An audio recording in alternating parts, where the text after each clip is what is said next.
warahmatullahi wabarakatuh.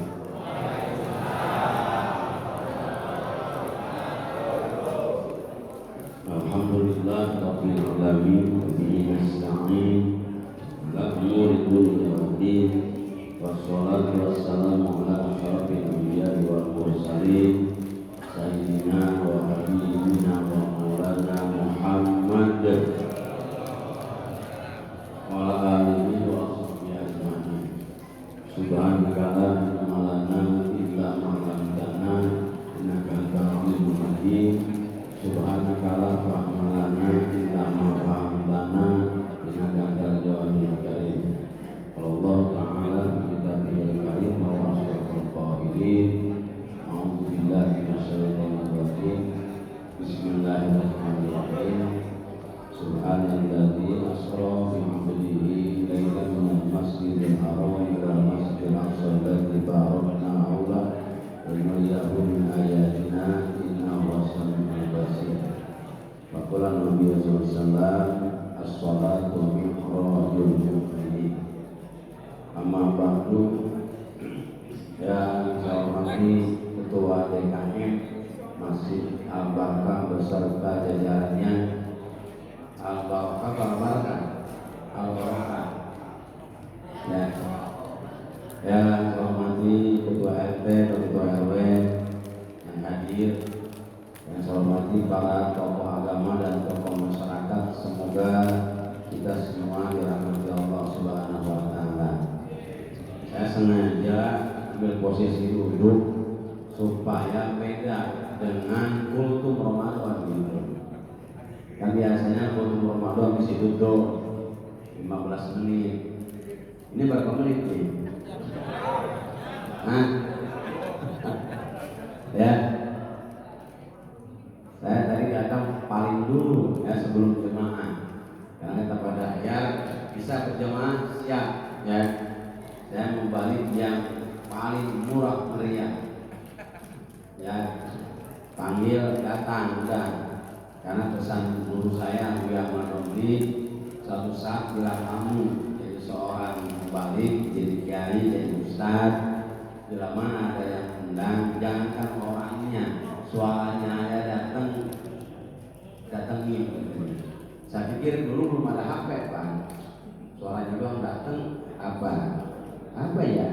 Ada suara tanpa rupa. Dulu mau ngapain ilustrasi sono pikirannya ya. Jurik benernya. Memonon gitunya. Ternyata sekarang terbukti ada suara tanpa orang, yaitu HP. Ya, kalau dalam kitab paha pun katanya ya. Jadi ada suara tanpa rupa. Jadi saya dulu pesannya begitu dan alhamdulillah saya saat ini sedang bukan santai sebenarnya ya, ada tetangga yang meninggal dunia diminta untuk acara tahlil. Lah karena masih ada, kan besok malam aja gitu ya. Nah, saya datang ke sini. Acaranya sangat sederhana, ya. Yang biasa saya mah. Kalau acara sederhana orang ingatnya ke kali. Saya juga bingung kenapa kali. Jadi kalau acaranya gede tuh, yang 15 juta ke atas, ini ke yang lain gitu. Ke Jakarta, ke TV, itu saya angin tuh. Ngomongnya sama aja kayak saya begini. Yang satu jam malah masuk sibuk. Ya nanti mau ke sono ke sini gitu. Saya ditakdirkan tuh begini amat gitu ya. Ya harus menerima aja ya. Ini asal yang sederhana, yang nggak punya duit, yang mau bikin masjid, berikan musola, pasti dengan rohani aja. Hampir semua masjid yang mau dibangun ke saya ingatnya udah jadi ke Jakarta, bingung saya. Apa saya tidak selevel dengan mereka? Apa itu ya? Ya padahal jabatan saya ketua DMI dari dulu MUI, padahal gitu ya. Tapi saya belum diakui kali ya untuk kayak kelas itu kali bingung saya juga. Ya waktu ada kadang-kadang. Ya banyaknya itu yang datang Pak Kiai, kita punya uang segini, bisa enggak? Ya udah jadi aja dulu lah, gitu kan? Itu rata-rata itu. Jadi mudah-mudahan di sini tidak seperti itu, gitu ya. Ya, karena kan anggaran makan nggak ada itu, ya. Anggaran apa namanya tenda nggak ada. Ya udah masa semua itu loh. Ya, nah ibu apa yang saya hormati, Isra Mi'raj udah gak aneh. Tiap tahun ya, bapak-bapak udah pinter semua ayatnya, hadisnya, ceritanya udah hafal ya, pasti begitu ya. Terus diperingatin terus ngapain? Ya itulah pengajaran agama. Kayak orang sholat, dirutin ngapain itu bapak? Ya, salah 5 waktu. Ya itulah agama. Ini harus apa? Diulang dan diulang terus. Begitu. Sebab kalau enggak, ya kita meninggalkan agama. Coba, ada nggak orang yang sholat setahun sekali? Ada. Idul Fitri doang. Ada. Itu orang cara orang benar kan? Ya, kalau dia lagi sholat benar dia. Ya kan kita sehari 5 waktu. Biar tetap bersih katanya dari perbuatan dosa kan gitu. Isra Mi'raj jangan bilang begini, udah emosionalin tahun kemarin juga udah misalnya, nggak bisa begitu. Itulah kegiatan agama, rutinitas, kontinu. Ya, nah Isra Mi'raj sama, dan ayat yang dibahas sama tadi tuh, surat Al-Isra, surat Al-Ma'arij, ada surat An-Najm, yang kesoalnya adalah pasti usahanya Isra wal Mi'raj, jamaknya Ma'arij kan gitu ya. Gitu ya.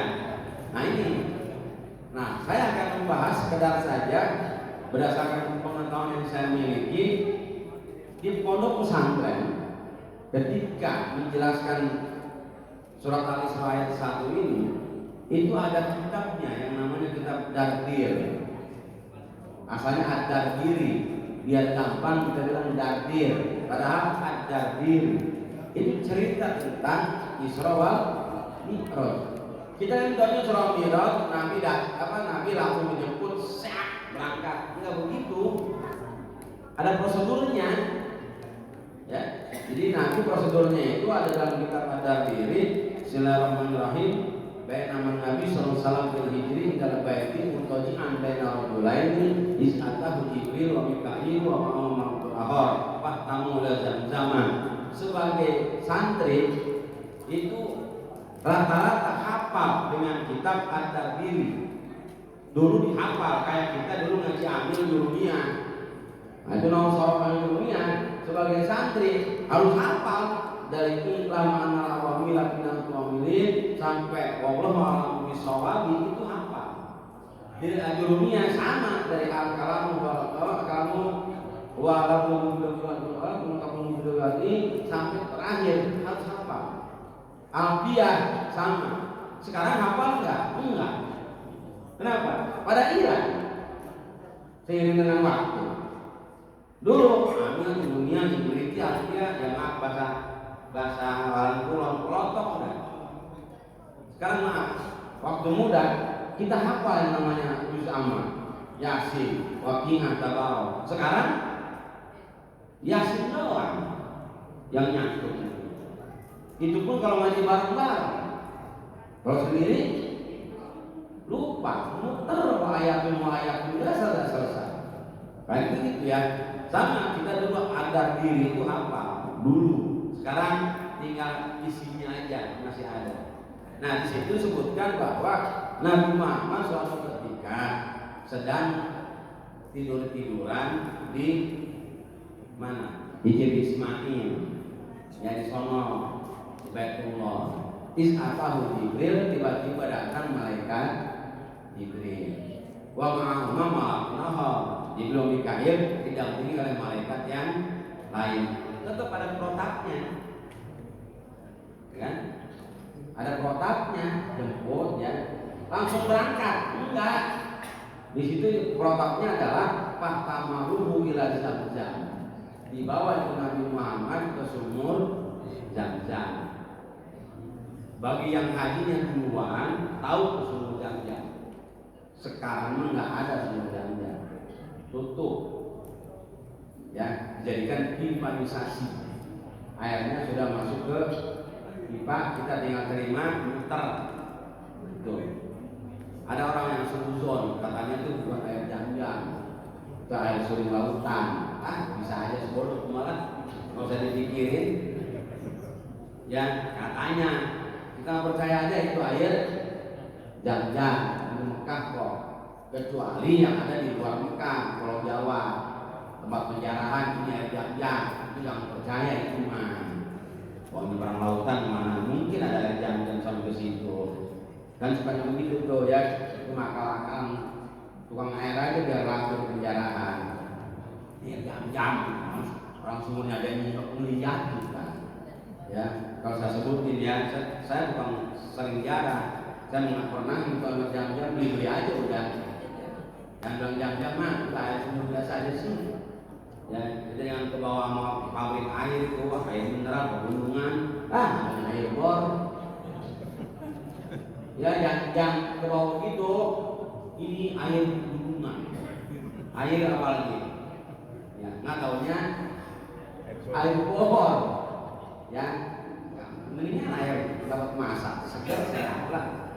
Ini air bor nih. Air bor, saya mendingan minum ini. Ya, ya, nggak tahu ini air bor atau bukan, nggak tahu.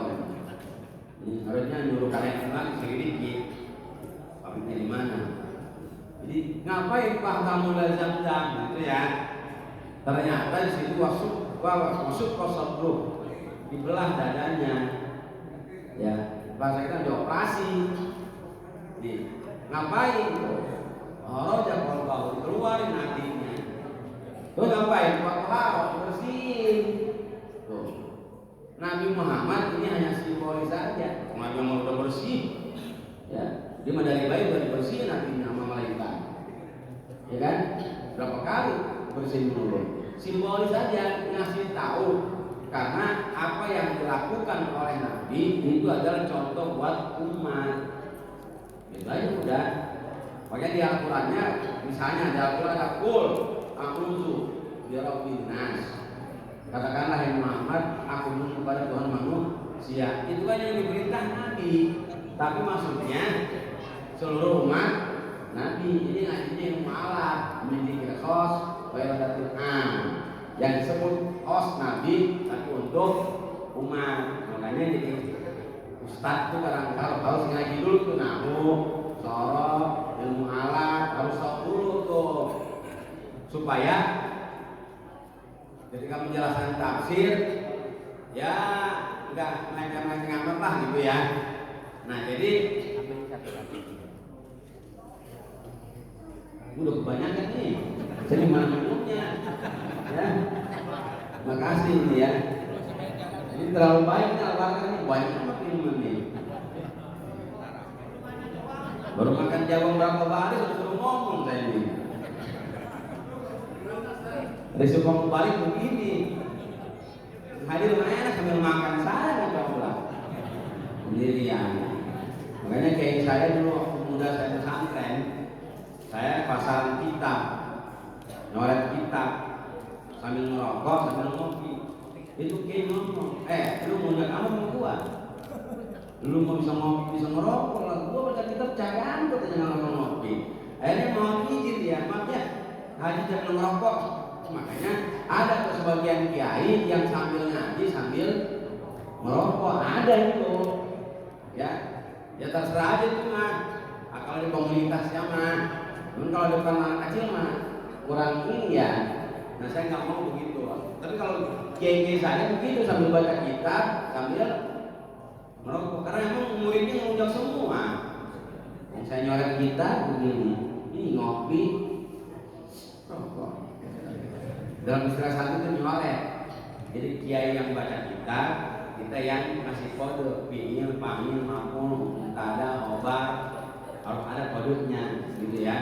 Disebut dengan baca kitab kuning, itu gundul kan. Ini kasih kode doang kalau mengetahui apa, iku apa, makmur kan, panggil, ada itu ya. Nah balik lagi, itu Nabi Muhammad udah bersih, dibersihin lagi hatinya. Itu artinya apa? Itibar buat kita pelajaran. Kalau mau derajat yang mulia, itu bersihin hati dulu. Nah ini bersihin hati dulu.